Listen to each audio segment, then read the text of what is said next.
Falar de feminismo hoje é muito arriscado e por uma razão simples. Pouca gente sabe o que realmente é o feminismo.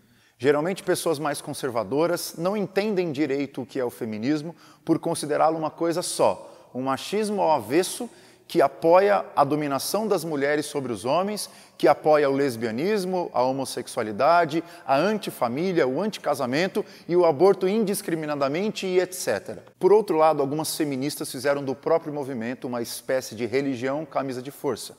E eu explico por quê. A relação sexual entre um homem e uma mulher geralmente é vista como estupro ou violência.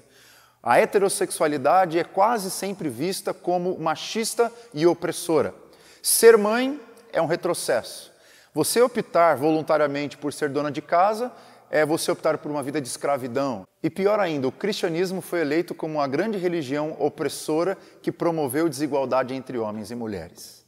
Para começo de conversa, não existe feminismo. O que existe são feminismos, no plural. A maioria dos historiadores concorda que o feminismo pode ser dividido em 3 ondas. E essas 3 ondas têm em comum uma coisa, que o feminismo é um movimento que luta para promover igualdade de direitos entre homens e mulheres. A primeira onda feminista teve início no Reino Unido e nos Estados Unidos, no final do século XIX e início do século XX. A princípio, o que elas queriam era 3 coisas. Elas queriam ter o direito a ter uma casa nos seus nomes, que antigamente era só dos maridos. Segundo, elas queriam acabar com essa história de casamentos arranjados de suas famílias e queriam ter o direito a voto, porque eram apenas os homens que podiam escolher quem seria eleito e quem poderia ser votado.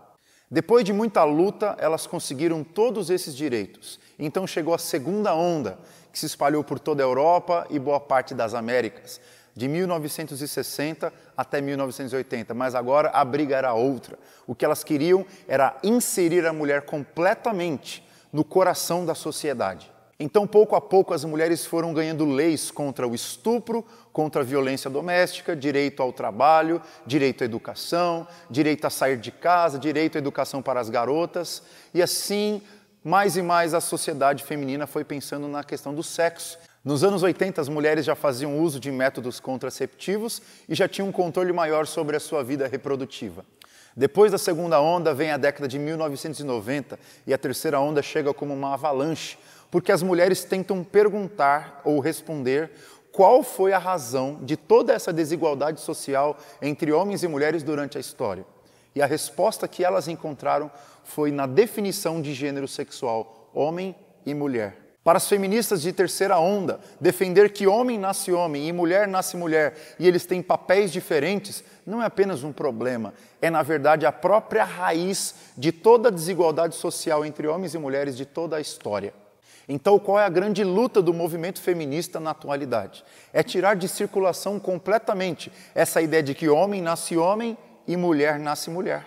A questão do gênero sexual está tão no centro da agenda feminista de terceira onda que muitos historiadores já dizem que só a terceira onda feminista é de fato feminista, excluindo as 2 primeiras. E por qual razão? A terceira onda feminista redefiniu de tal maneira o ser feminino que talvez nem a primeira nem a segunda onda concordariam com elas. Todos nós temos uma grande dívida de gratidão dessas mulheres militantes do século XIX e século XX.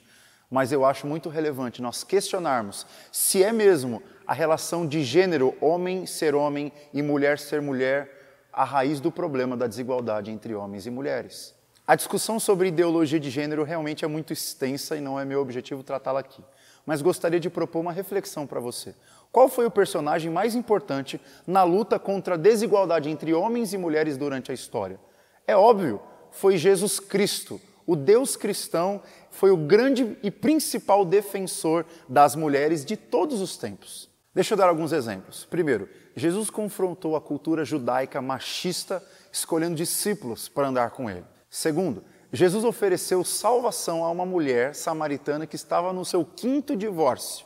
Terceiro, Jesus confrontou radicalmente o machismo judaico, sendo sustentado financeiramente por mulheres, o que era uma vergonha para a época.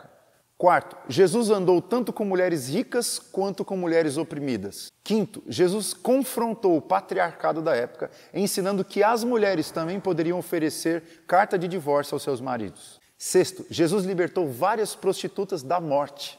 E sétimo, Sabe quem foram as primeiras pessoas que viram Jesus em carne ressuscitado depois da sua morte na cruz? Mulheres. E sabe quem foram as primeiras missionárias da história do cristianismo? Mulheres, pois foram as primeiras testemunhas da ressurreição. Jesus é sem dúvidas o maior defensor das mulheres de toda a história. E para ele, homem era homem, mulher era mulher. Para Cristo, igualdade convive muito bem com diferenças, porque em Cristo, homem e mulher celebram juntos igualdade dentro da diversidade. De qual feminismo eu sou a favor? Eu sou a favor daquele que diz, sim, mulheres devem ter salários justos, iguais aos dos homens. Sim, mulheres devem votar e devem ser votadas. Sim, as mulheres devem ter liberdade total para escolherem suas profissões. Sim, as mulheres devem ter amplo direito à educação e à formação profissional. Sim, educação é obrigação dos pais, não apenas da mãe. Não contra qualquer tipo de violência contra a mulher, seja doméstica, seja estupro, seja o que for. Sim, atividades domésticas são tarefas tanto do homem quanto da mulher. Sim, mulheres, o corpo é de vocês, mas usem aquilo que Deus deu para vocês com amor e com responsabilidade. Esse feminismo sempre terá o meu apoio. Estou vivo hoje graças à minha mãe, a dona Neiva, que mesmo sem um homem ao lado me criou sozinha, trabalhando em 3 empregos.